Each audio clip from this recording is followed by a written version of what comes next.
नल द्वारा दमयंती की पीठ, नितंब तथा योनि की सुंदरता का वर्णन। इस दमयंती की पीठ रूपी स्वर्ण पट्टिका सुनहले बोर्ड पर गांठों में बांधे, अर्थात गुथे हुए केशों में मल्लिका के पुष्पों के समूह के प्रतिबिंबित होने के बहाने से रुपहले अक्षरों में कामदेव की प्रशस्ति लिखी गई है। दमयंती की पीठ स्वर्ण के समान गौरवर्ण वाली तथा बोर्ड के समान समतल है। उसमें केशों में गुथे हुए मल्लिका के पुष्प समूह प्रतिबिंबित हो रहे हैं। वे कामदेव की रजत वर्णों से लिखित प्रशस्ति के समान मालूम पड़ते हैं। महापुरुषों की प्रशस्ति स्वर्ण पट पर रजत अक्षरों में लिखी जाती है। मकर ध्वज कामदेव पिता श्री कृष्ण भगवान के सुदर्शन नामक देखने में सुंदर चक्र से संसार को यदि युद्ध में जीता गया देखकर दुर्लभ दर्शन वाले इस दमयंती के नितंब द्वय से, नितंब रूप चक्र से संसार को जीतना चाहता है क्या? पिता श्री कृष्ण भगवान ने यदि संसार को सर प्रत्येक चक्र सुदर्शन चक्र से जीत लिया, तो मुझे अप्रत्यक्ष चक्रतुल्य गोलाकार दमयंती के नितंब द्वय से संसार को जीतना चाहिए। इस प्रकार कामदेव पिता से भी बढ़कर काम करना चाहता है। बाला दमयंती युवावस्था के स्तन कलश को बनाने वाले कुम्हार के लिए अपनी रोमावली को दंड, नितंब को चक्र अर्थात कुम्हार का चाक, सौंदर्य आदि गुण को सूत और लावण्य को पानी, इन घड़ा बनाने वाले के सहकारी समूह को धारण करती है। घड़ा बनाने के लिए दंड, चाक, सूत तथा पानी का होना आवश्यक है। अतएव दमयंती भी स्तन कलश बनाने वाले कुम्हार के लिए सब सामग्रियों को उपस्थित करती है। इस दमयंती का अवर्णनीय अर्थात अति सुंदर कोई अंग अर्थात योनि पीपल के पत्ते को अच्छी तरह जीतने के लिए ढूंढ रहा है क्या? नहीं तो किसके भय से उस पीपल के पत्ते में दूसरे पत्तों से अधिक कंपन होता है। क्योंकि पीपल का पत्ता अन्य पत्तों की अपेक्षा अधिक कांपता है। इससे अनुमान होता है कि दमयंती का सर्व सुंदर अग्रग्रह नामा अंग उसको जीतने के लिए खोज रहा है और इसी के भय से वह कांप रहा है। अन्य भी कोई बलवान पुरुष दुर्बल को जीतने के लिए खोजता रहता है, तो वह उसके भय से अधिक कांपता रहता है। दमयंती की योनि पीपल के पत्ते से भी सुंदरतम होने से सामुद्रिक शास्त्रोक्त शुभ लक्षण से युक्त है, जिस कारण इस दमयंती की भ्रू चित्र रेखा वाली चित्रलेखा नाम की अप्सरा है। नाम तिल पुष्प से उत्तम तिलोत्तमा नाम की अप्सरा है और उरुरूप यष्टि केले के स्तंभ के सनाम या तदरूप रंभा नाम की अप्सरा है। उस कारण अकेली ये दमयंती अनेक अप्सराओं के देखने के कौतूहल को पूरा करती है। इस दमयंती के भ्रू, नाक तथा उरु के देखने से क्रमशः चित्रलेखा, त्रिलोत्तमा और रंभा नाम की अप्सराओं को देखने का आनंद मिलता है। यही कारण है कि इंद्र उन अप्सराओं को छोड़कर इस दमयंती को प्राप्त करने की इच्छा कर रहे हैं। लोक में भी देखा जाता है कि पृथक पृथक स्थित अनेक वस्तुओं को छोड़कर एकत्रित उन सब वस्तुओं को प्राप्त करना चाहता है। कदली केले का वृक्ष अपने स्तंभ को स्वयं चिन्हित नहीं करती है क्या? तथा इस दमयंती के उरुध्वय को चिन्हित नहीं करती है क्या? अपनी तथा दमयंती के उरुदय को परस्पर में समान होने से भेद करने के लिए अपने को तथा इसके उरुदय को भी अवश्यमेव चिन्हित करती है।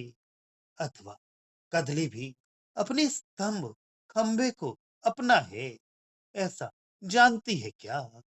तथा इस दमयंती के उरु देखो, ये दोनों उरु दमयंती के हैं, ऐसा नहीं जानती है क्या? अपने स्तंभ को अपना तथा दमयंती के उरुदय को दमयंती का उरुदय नहीं समझती है क्या? क्योंकि इन दोनों दमयंती के उरु के भ्रम से अपने ऊपर पत्थरों को पत्तों की प्रतिपक्षी के ऊपर रखने योग्य लिखित पत्रों को धारण कर रही है। प्रतिपक्षी के ऊपर लिखित पत्र रखने का नियम होने से कदली ने चाहा कि प्रतिपक्षी उक्त उरुदय पर मैं साक्षर पत्र रख दूं, किंतु उक्त उरुदय के भ्रम से उसने अपने ही ऊपर पत्रों को रख लिया। केले के खंबे के ऊपर पत्ते का होना सर प्रत्यक्ष है। दूसरा कोई व्यक्ति दो वस्तुओं के समान आकार होने से भ्रम में पड़कर दूसरे में करने योग्य को अपने में कर लेता है। दमयंती के उरु कदली स्तंभ के समान रमणीय है।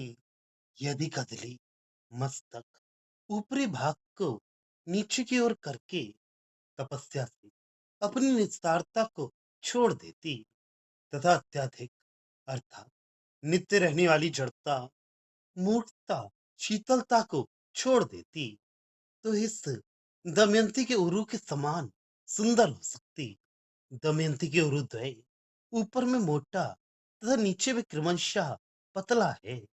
कोमल होते हुए भी ससार बल युक्त है और ग्रीष्म में शीतल तथा शीतकाल में उष्ण है। किंतु कदली इसके सर्वदा विपरीत, ऊपर में पतली तथा नीचे में मोटी, कोमल तथा निस्तार और सब समय में शीतल है। अतः वह सर्वदा के लिए ऊपर का भाग नीचे कर ले, कोमलता का त्याग कर सारे युक्त बन जाए तथा एकांत शीतलता को त्याग कर दे, तब दमयंती के समान हो सकती है। अन्य भी कोई व्यक्ति किसी उत्तम व्यक्ति की समानता पाने के लिए तपस्या के द्वारा मस्तक नीचा कर अपनी असारता तथा जड़ता का त्याग कर उसकी समानता पाता है। दमयंती का उरुद्वय अनुपम है। उस कृष्णांगी दमयंती के उरु स्तंभ द्वय ने हाथी के हाथ सूंड को जीत लिया है। अतः पराजित वह हाथी का सूंड लज्जा से अपने मुख कमल मुख रूप पुष्कर को हाथी के सूंड के अग्रभाग को पुष्कर कहते हैं, लपेटने के बहाने से छिपा रहा है। ये उचित ही है। लोक में भी पराजित भला मनुष्य व्यक्ति लज्जा से अपने मुख को छुपाता है, सबके सामने मुख दिखाना नहीं चाहता। मैं इस दमयंती में मुनियों के भी मोह होने का तक करता हूँ, क्योंकि बड़ा प्रपात जल गिरने का तट रहित पर्वतीय स्थान स्तन रूपी पर्वत का परिशीलन करता है। बड़े तपस्वी भृगु मुनि स्तन रूपी पर्वत का परिशीलन करते हैं, वहां रहते हैं, तपस्या के लिए निवास करते हैं, या कामुक होकर उन्नत स्तनों का मर्दन करना चाहते हैं, अथवा अतट अर्थात पर्वतीय प्रांत दमयंती के स्तन के शील स्वभाव का परिशीलन करता है, किंतु वह आज तक भी इन स्तनों के स्वभाव को प्राप्त नहीं कर सका है। दमयंती का मुख अनेक अर्थात 32 दांतों से आह्लादित करने वाला है। मुख नारद मुनि को आह्लादित करने वाला नहीं है, ऐसा नहीं, किंतु आह्लादित करने वाला ही है। अर्थात नारद मुनि भी इसका गान विद्या सिखाने या स्वयं सीखने के लिए इसके मुख को प्राप्त कर आह्लादित होते हैं, या नारद मुनि भी कामुक होकर चुम्बन इच्छा से इस दमयंती के मुख को देखकर आह्लादित होते हैं। अत्यंत कांति युक्त तथा रति के योग्य उरु का विस्तार उरु का आश्रय कर रहा है। अर्थात उरुद्वय का विस्तार मोटापन अतिशय कांति युक्त एवं रति योग्य है। महाभारत नामक इतिहास ग्रंथ की रचना करने वाले व्यास मुनि केले की छाया के भ्रम से इसके उरुद्वय का आश्रय कर रहे हैं। यह दमयंती का कामुक होकर भोग की इच्छा से इसके उरुद्वय का आश्रय कर रहे हैं। इस दमयंती की जंघाओं में क्रमशः ऊपर को बढ़ती हुई स्थूलता, मोटाई, वृक्ष की वृद्धि के क्रम, आलिंगन विशेष को जानती है क्या? तथा लपेटने के क्रम से शरीर को ढका हुआ वस्त्र लता के समान लिपटने के क्रम आलिंगन विशेष में चतुर है क्या? जिस प्रकार वृक्ष जड़ में पतला तथा क्रमशः ऊपर में मोटा होता है, वैसे ही इस दमयंती की जंघाएं भी हैं। ये जंघाएं वृक्षारूढ़ नामक आलिंगन को जानने वाली हैं। तथा जिस प्रकार वृक्ष में लता लिपटी हुई रहती है, उसी प्रकार इसके शरीर में भी वस्त्र लिपटा रहता है। अरुंधति, काम पत्नी रति, लक्ष्मी, इंद्राणी तथा नौ मातृकाएं इनकी 14वीं ये दमयंती है। अतः उनकी जो अदृश्य स्थिति है, वह इस दमयंती में गुल्फ दोनों पैरों के नीचे जोड़ पर दोनों ओर उठी हुई हड्डी अर्थात गट्टों को प्राप्त हुई है। वह उचित ही है। नौ मातृकाएं चामुंडा आदि सप्त माताएं और गौरी तथा सरस्वती ये नौ मातृकाएं हैं। अथवा ब्रह्माणी, माहेश्वरी, कौमारी, वैष्णवी, वाराही, नारसिंह, महेंद्री, चंडिका और महालक्ष्मी नौ मातृकाएं हैं। अरुंधति आदि 13 महादेवियों को जिस प्रकार अदृश्य सिद्धि प्राप्त है, वैसे ही 14वीं दमयंती के गुल्फों में अदृश्य सिद्धि प्राप्त है। अथवा अरुंधति आदि को पातिव्रत धर्म के कारण जो अदृश्य सिद्धि प्राप्त है, वे इस दमयंती के गुल्फों में प्राप्त है। अर्थात उनकी सिद्धि इस दमयंती के चरणों पर लौटती है। अतएव उनसे भी ये दमयंती अधिक पतिव्रता है। अथवा अरुंधति आदि के गुल्फों में प्राप्त जो अदृश्य सिद्धि है, अर्थात उनके गुल्फ की हड्डियां दिखलाई नहीं पड़ती, वह सिद्धि 14वीं इस दमयंती में भी है। अर्थात ये दमयंती भी गुल्फों की हड्डियों के नहीं दिखलाई पड़ने से अरुंधति आदि के समान ही सामुद्रिक शास्त्रोक्त सुलक्षण वाली है। अथवा अरुंधति आदि 13 महादेवियों में तो जो सिद्धि है वह सामान्य है, क्योंकि ये दमयंती उनमें 14वीं है। अर्थात चतुर्दशी तिथि रूप है। और उक्त अरुंधति आदि 13 देवियां प्रतिपदा आदि त्रयोदशी तिथि पर्यंत के समान ही। अतः चतुर्दशी तिथि रूप इस दमयंती में तो सिद्धि गुल्फों में प्राप्त है, अर्थात चरणों में लिटती है। यह कभी नहीं व्यवचारित होने वाली अर्थात बिल्कुल नियत है। अतः ये दमयंती उन अरुंधति आदि महादेवियों से भी विशिष्ट है। दमयंती के पैर के दोनों गट्टों के छुपे हुए होने से ये दमयंती सामुद्रिक शास्त्र के अनुसार शिव लक्षणों से युक्त है।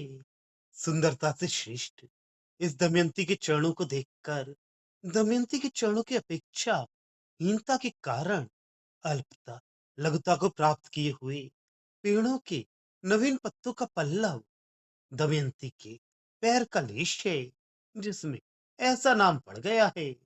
ये हम लोग समझते हैं।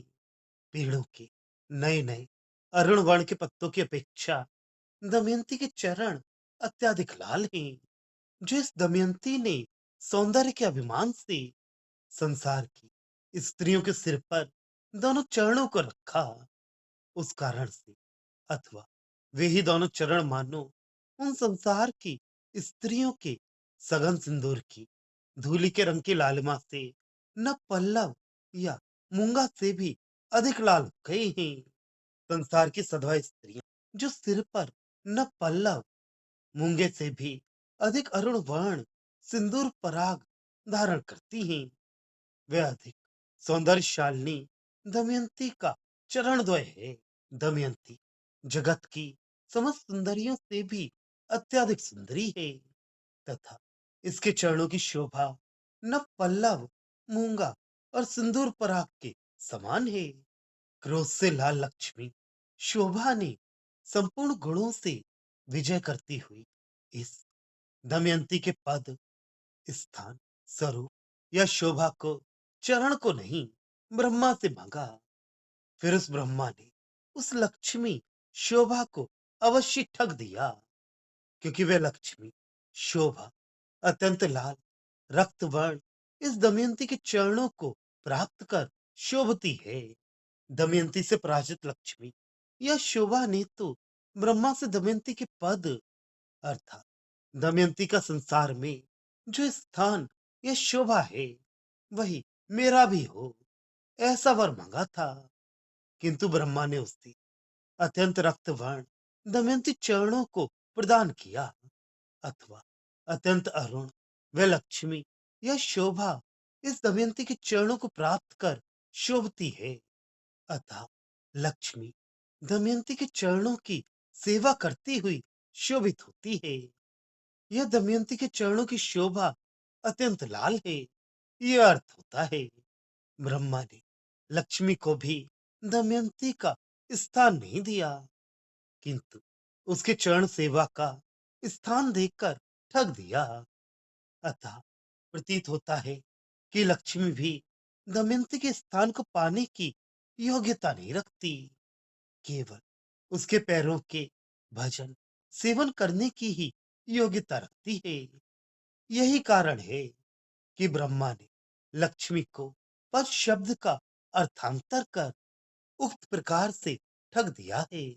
गमन गज तुल्य गति विजय यात्रा से गजराज को विजय किए हुए तथा शुद्ध निर्दोष यश में किए गए पार्श्व चरण का पृष्ठभाग पाषाण ग्रह नृप विशेष वाले कृशांगी दमयंती के दोनों चरण कमल रूपी राजा, किस राजा, पतिभूत राजा पराजित राजा के नम्र मस्तक से प्रणय कलह में दमयंती को मान त्याग करते समय नम्र मस्तक से अनुचितता चरण के कारण कुपित विजयी राजा को प्रसन्न करने के लिए नम्र मस्तक से अपनी सेवा कराने के लिए इच्छुक है, अर्थात सेवा कराना चाहते हैं।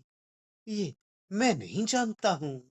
जिस प्रकार हाथी वाले राजाओं को विजय एवं दोषहीन पाषाणगत राजा वाला कोई राजा किसी पर कुपित होकर पैरों पर नम्र मस्तक होकर प्रणाम करने से उसके द्वारा सेवा कराता है, उसी प्रकार अपनी गजपति से गजराजों के विजय एवं दोष रहित पृष्ठभाग वाले दमयंती के चरण कमल रूप राजा विवाह होने पर प्रणय कलह में प्रिय दमयंती को मान त्याग करने के लिए पैरों पर नतमस्तक पतिभूत किस राजा के द्वारा सेवा कराना चाहता है, ये ज्ञात नहीं है। दमयंती गजगामिनी है, अपनी उपमान भूत समस्त वस्तुओं को जीतने वाले कान, नेत्र, दांत, ओष्ठ, बाहु, हाथ और पैर आदि स्तन, जघन, अंगुल्य आदि के अपने समान दूसरे के न होने के अभिमान होने से कुपित ब्रह्मा ने वहां पर, अर्थात कान आदि के समीप में ही दूसरे कान आदि बना दिए। दमयंती के कान, नेत्र, दांत, ओष्ठ, बाहु, हाथ और पैर आदि अपने उपमान भूत क्रमशः पाश, कमल, पल्लव, लता, पल्लव या कमल और कमल आदि को सौंदर्य अतिशय से पराजित कर हमारे समान कोई भी संसार में सौंदर्यशाली नहीं है, ऐसा अभिमान करने लगे। ये देख ब्रह्मा घबरा गए और उन्हें क्रोध आ गया। इससे उन्होंने उठा के पास ही वैसे ही सौंदर्यशाली दूसरे कान, नेत्र आदि की सृष्टि कर दी। अन्य भी कोई व्यक्ति अभिमानी व्यक्ति के पास ही में उसके प्रतिद्वंदी वैसे ही व्यक्ति को नियुक्त कर देता है कि फिर वह अभिमान न करे। दमयंती के वाम कान के समान दाहिना कान तथा दाहिने कान के समान वाया कान है। दमयंती के कान आदि की समानता परस्पर में एक दूसरे से ही है, सांसारिक पाश, कमल, पल्लव आदि पदार्थों से नहीं। हिम, तुषार, पाला से सर्वथा नष्ट कमलों की पुनः रचना करने की इच्छुक ब्रह्मा के स्तंभ में इस दमयंती के कमल से अधिक शोभा संपत्ति युक्त मुख, दोनों चरण तथा दोनों हाथ, इन पांचों में शोभा की याचना मधुकरी भिक्षा के समान होती है। मधुकरी भिक्षा 5 गृह आश्रमियों से ली जाती है। ये शास्त्र वचन है। दमयंती के मुख, चरण द्वय और पाणी द्वय कमल से अधिक एवं नित्य शोभा युक्त रहने वाले हैं। काम पीड़ित राजा लोग शरणभूत इन दमयंती के दोनों चरणों में प्रवेश करने के लिए जितनी दिशाओं के अंत से आएंगे, ब्रह्मा ने भी इन चरणों में उतनी ही अर्थात 10 उंगलियों की रेख रूपा बना दी है। दमयंती के दोनों पैर की 10 उंगलियों को ब्रह्मा ने इस अभिप्राय से बनाया है कि दसों दिशाओं के अंत तक के राजा काम पीड़ित होकर रक्षा पाने के लिए इन दोनों चरणों के पास आएंगे। प्रिया दमयंती मित्र के पैर के नख बने हुए चंद्रमा की अच्छी अवस्था 10 संख्यात को प्रसन्न ब्रह्मा ने कर दिया है। नहीं तो दमयंती के चरण के ब्याज से रक्त कमल की शोभा को पाने का भाग्य चंद्रमा को कैसे होता। अब ब्रह्मा दमयंती के चरणों की रचना कर रहे थे, तब चंद्रमा आकर उन चरणों की विनम्र भाव से सेवा करके चरणों का मित्र बन गया, अथवा दसनक रूप बनकर चरणों की सेवा की। ये देख ब्रह्मा चंद्रमा पर प्रसन्न हो गए और हर्ष से चंद्रमा की दशा अच्छी कर दी। यही कारण है कि जो चंद्रमा पहले पद्म कांति को रात्रि में उसके मुखलित हो जाने से प्राप्त नहीं करता था, उस पद्म कांति को पाने का सौभाग्य प्राप्त कर लिया है। वे पद्म दमयंती के चरण ही हैं। अन्य भी किसी व्यक्ति पर जब जगत सृष्टिकर्ता ब्रह्मा प्रसन्न होते हैं, तो उसकी अच्छी दशा कर देते हैं और उस व्यक्ति को सद्भाग्य प्राप्त हो जाता है। दमयंती के चरण नख चंद्र तुल्य तथा चरण अरुण पद्म तुल्य हैं। जो दमयंती यश दोनों पैरों के अंगूठे के 2 नख तथा मुख इन 4 पूर्ण चंद्रों को धारण करती है, अतः सुंदर भ्रू वाली इस दमयंती में 64 कलाएं क्यों ना निवास करें। दमयंती का यश पैर के अंगूठे के दोनों नख तथा मुख पूर्ण चंद्र रूप है। उन्हें धारण करने वाली दमयंती में प्रत्येक पूर्ण चंद्रमा में 16-16 कलाओं के होने से 16 गुणा 4 64 कलाएं दमयंती में अवश्य रहती हैं। दमयंती 64 कलाओं में प्रवीण है। पहले तो ब्रह्मा ने ही इस दमयंती को संसार का अतिक्रमण करने वाली अर्थात विषातिशयनी सुंदरी बनाया। फिर युवावस्था ने इसे इस विषातिशाही सौंदर्य के ऊपर पहुंचाया, अर्थात उस विषातिशाही सौंदर्य को और अधिक बढ़ाया। फिर कामदेव ने विदग्धता अर्थात सब विषयों में चतुरता को पढ़ाकर इसे अवर्णनीय ही बना दिया। अन्य भी कोई पढ़ा हुआ समुद्र व्यक्ति वाग्मय का अभ्यास कर लेने पर श्रेष्ठ श्रेष्ठ शिक्षकों को प्राप्त कर अपनी ज्ञान राशि को उत्तरोत्तर बढ़ाकर संसार में सबसे श्रेष्ठ बन जाता है। दमयंती विषातिशाही सौंदर्य वाली युवावस्था को प्राप्त तथा कामचतुरी में अति निपुण है। इस प्रकार मृगतुल्य नेत्र वाली इस दमयंती के केश से नख तक वर्णन करते हुए आश्चर्य रूप समुद्र में तैरते हुए अंतःकरण वाले दमयंती के देखने मात्र से हृदय के परिपूर्ण होने से तटाक्रांत आनंद रूप समुद्र वाले होते हुए वे राजा नल सखियों से परिव्रत भीम तनिया दमयंती के प्रत्यक्ष सामने होने का विचार किया, अर्थात प्रकट हो गए। जैसे समुद्र भीतर जल के भर जाने पर उसे तट के बाहर फेंक देता है, वैसे ही दमयंती को देखकर नल का हृदय पहले से ही आनंदपूर्ण हो गया था। फिर उसके अंग प्रत्यंग का वर्णन करने से वह आनंद सागर उमड़ पड़ा।